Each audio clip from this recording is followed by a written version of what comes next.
directed by David Lowery, starring Dev Patel. This movie takes place during the King Arthur medieval times. Dev Patel plays this knight, Sir Gawain. I believe that's how you pronounce his name. He's the nephew to King Arthur. He's next in line for the throne. And one day, this Green Knight, this basically tree old looking knight, shows up and tells King Arthur, I challenge one of your knights to a duel. They will land a single blow on me, and then in 1 year's time, I will land the blow on them. Dev Patel volunteers, like, yeah, I'll do it. And, the knight just kneels before him. He beheads the knight, and then the knight tells him, 1 year hence. And now, 1 year later, it's Dev Patel going on this quest to face the knight again and fulfill his end of the bargain. And what we have is a medieval character piece of this knight, Sir Gawain, going on this journey to really discover himself and what it means to actually be an honorable knight.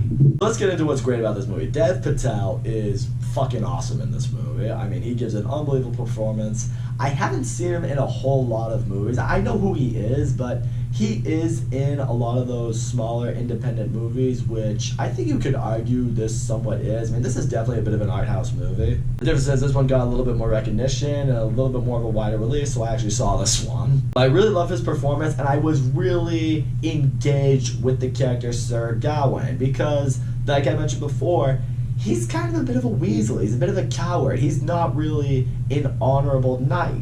And throughout this journey, you're kind of rooting for him to be redeemed, to get better, to, become the man he can be. And that's why throughout this journey, he runs into various tests, various pit stops along his journey that basically test his character, test what he's supposed to be. And he never handles any of them the way that he should, and he ultimately pays the price for them. That's kind of what I like seeing in this movie. This movie frustrates you a little bit because you want this guy to succeed. You want this guy to become the knight that he's destined to be or he's capable of being, and he never really hits that point. He kind of takes the easy way out. He doesn't really want to fulfill his end of the bargain, and that's why in this quest, where he has to go confront the Green Knight again, and the Green Knight is supposed to land the exact same blow on him, he's not really looking forward to it because he's expecting he's going to die from it and he's afraid to die. I was going to say this right now. As far as a fantasy movie goes, I haven't seen anything quite like this in a very long time. The world itself in the Green Knight, this King Arthur world, is amazing. The wide open landscape shots are incredible. The creatures that are in this world, it's amazing. Like the scene with the giants walking by and he sees them, that scene was amazing. You got animals that speak, you got visuals that are just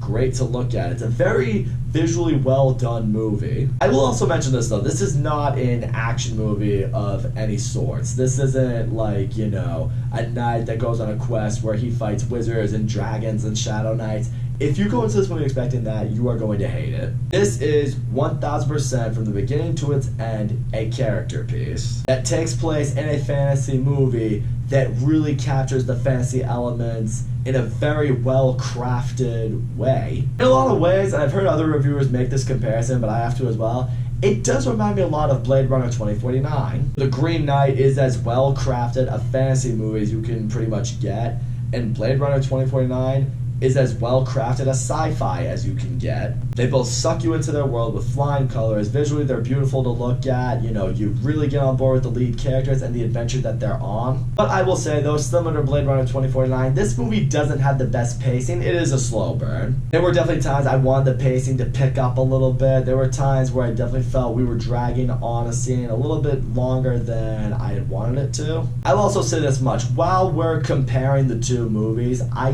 do think I like Blade Runner 2049 a bit more because I think I am a bit more of a sci-fi fan than a fantasy fan anyway, but I do also think Blade Runner 2049 has a little bit more replay value than The Green Knight does. I can rewatch Blade Runner 2049, more than once. This movie, right now, I'm not sure if I would see it again, but it's interesting. This is one of those movies that I feel like it does get better with age. I have been thinking about it a lot since I've seen it. I have talked about it quite a bit. And the more I have thought about it, the more I do talk about it, the more I do appreciate it as a movie, 100%. But who knows, maybe one day I could feel the urge like, yeah, I do need to see this movie again, and maybe if I do see it again, I will like it even more. But for now, all I can do is sum up The Green Knight as it is, and all in all, The Green Knight is a masterfully crafted, very well directed, medieval fantasy movie. Like I said, the acting is amazing. Dev Patel crushes it in this movie. Even the rest of the cast, Alicia Vikander, Joel Edgerton, they're great. The world in this movie is absolutely incredible. It is beautiful to look at. Visually, it's so well shot. This adventure, it completely sucks you in, and you feel like you're on it with Sir Gawain. It is extremely well written. It definitely feels like you're in medieval times. Also, the musical score in this movie is incredible. Can't remember the last time a score really fit with a movie the way this one does. It's perfect. It's definitely a slow burn, but I can still appreciate the journey for what it takes you on along the way. In the end, we'll see how I feel about this movie as the year goes along, but for now, all I can say is it's extremely well made, and I'm very glad I ended up seeing it. So that's all I gotta say, guys. Thank you so much for watching my video, and as always, don't forget to leave a comment, like, subscribe, and I'll see you all next time.